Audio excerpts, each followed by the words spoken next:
Good morning students. कल हमने किया था कि डिमांड जो है, लॉ ऑफ डिमांड क्या होता है, ठीक है। आज हम करेंगे meaning of elasticity of demand, ठीक है।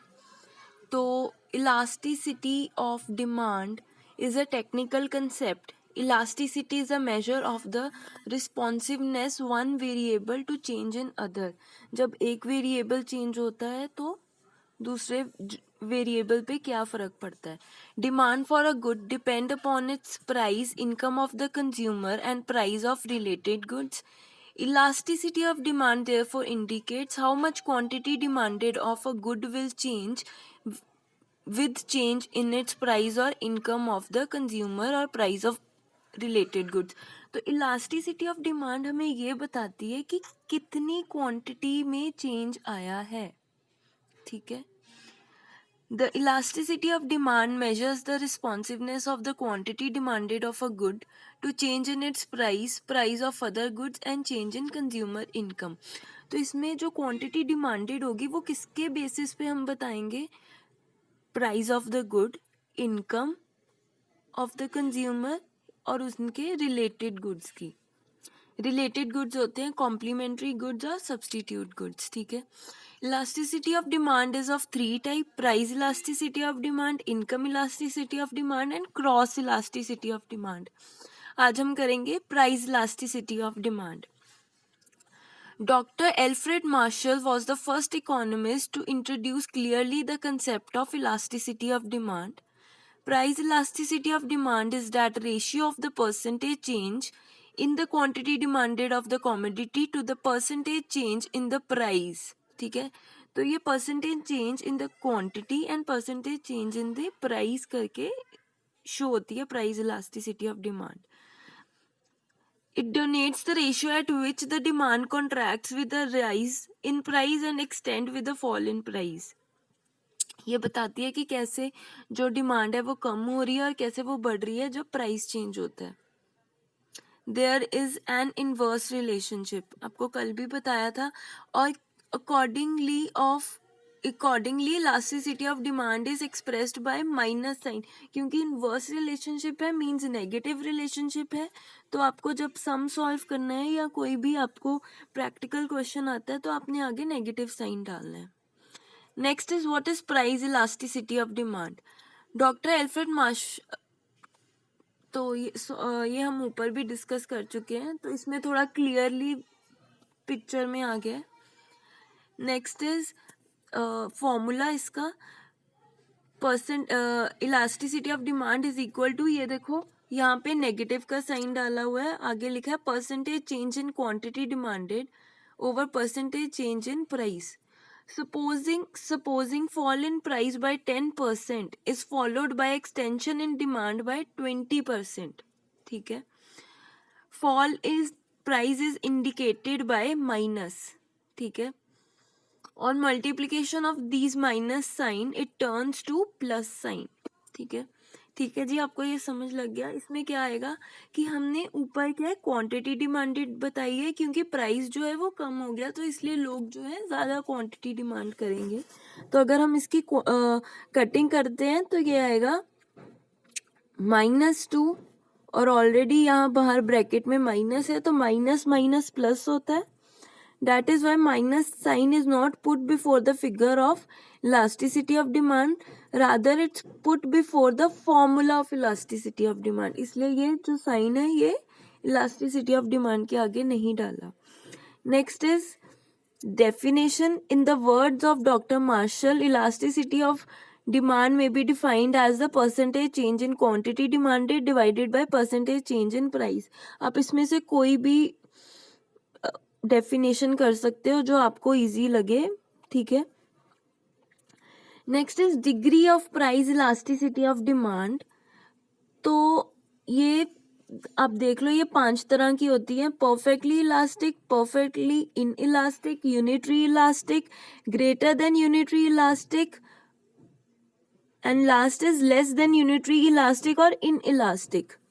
तो सबसे पहले हम ये करते हैं. A perfectly elastic demand is one in which a little change in price will cause an infinite change in demand. कि थोड़ा सा भी प्राइस चेंज हुआ तो डिमांड में एकदम से हमें डिफरेंस दिखेगा. In case a very little rise in price causes the demand to fall to zero and very little price in fall in price causes the demand to extend to infinity is illustrated. ये देखो, एकदम से price थोड़ा सा कम हुआ तो demand एकदम से शूट अप होगी. In this diagram CD represents perfectly elastic demand curve. ये C एंड में D होगा वहाँ.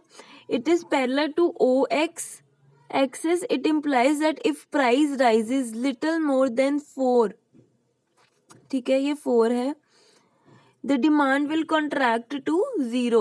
तो डिमांड जो है वो 0 पे हो जाएगी. At the prevailing price of 4, a consumer can buy 10 units or 30 units or as many units as he desire.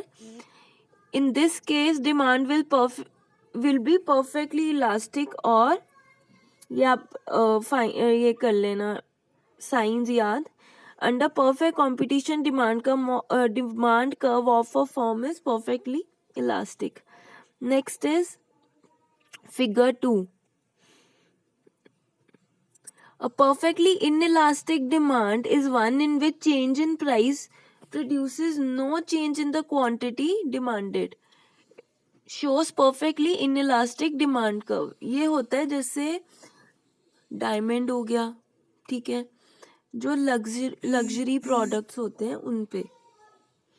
It means that when price is ₹2, demand is for 4 unit. When price rises to 4 or 6, demand remains the same. ठीक है. Thus, change in price causes no change in demand. In this case, elasticity of demand is 0. और ये जो मैंने circle किया है ये आप याद रखना. नेक्स्ट इज, ये आपको डायग्राम्स बनाने हैं एग्जाम में. इससे क्या होता है कि आपके मार्क्स जो हैं वो ज़्यादा इम्प्रेसिव हो जाता है. थोड़ा एक्सप्लेनेशन कम भी हो बट डायग्राम बनी हो तो टीचर मार्क दे देते हैं इससे. Unitary elasticity of demand is one in which percentage change in price produces an equal percentage change in demand. मतलब अगर प्राइस कम हो रहा है तो उतनी डिमांड भी कम हो रही है, तो इक्वल चेंज आ रहा है. If 5% fall in price is followed by 5% extension in demand, then it will be a case of unitary elastic. मतलब 5 रुपए कम हो रहे हैं प्रोडक्ट के तो वही 5% ज़्यादा क्वांटिटी लोग खरीद रहे हैं. ये आप डायग्राम देख सकते हो. This type of demand curve is called rectangular hyperbola. Areas of different rectangles drawn from different points on this curve are always equal. In this case, elasticity of demand is unitary or elasticity of demand is equal to 1. Next is greater than unitary elastic or elastic demand. Greater than unitary elastic demand is 1 in which a given percentage change in price produces relatively more percentage change in demand. If 5% fall in price causes 20% extension in demand, then it will be an example of greater than unitary. मतलब थोड़ा सा ही price कम हो रहा है और उसके बदले में बहुत ज़्यादा जो है डिमांड बढ़ रही है. तो आप ये डायग्राम देखो कि जो प्राइस है वो थोड़ा सा कम हुआ, P से T पे आ गया, ठीक है, OP से OT पे आ गया, तो क्वांटिटी डिमांडेड देखो OM से ON तक पहुंच गई. ठीक है, बाकी आप ये डायग्राम देख लेना, आपको अच्छे से समझ लग जाएगा. Next is less than unitary elastic और inelastic demand. Less than unitary elastic is one in which given percentage change in price produces relatively less percentage change in demand. मतलब अगर परसेंटेज प्राइस में थोड़ा कम change आ रहा है तो demand में भी कम चेंज आ रहा है. When fall in price is 4%, it is accompanied by 2% extension in demand. Then elasticity of demand will be 1:2, less than unitary. मतलब थोड़ा ही फर्क डिमांड में पड़ रहा है, थोड़ा ही प्राइस में.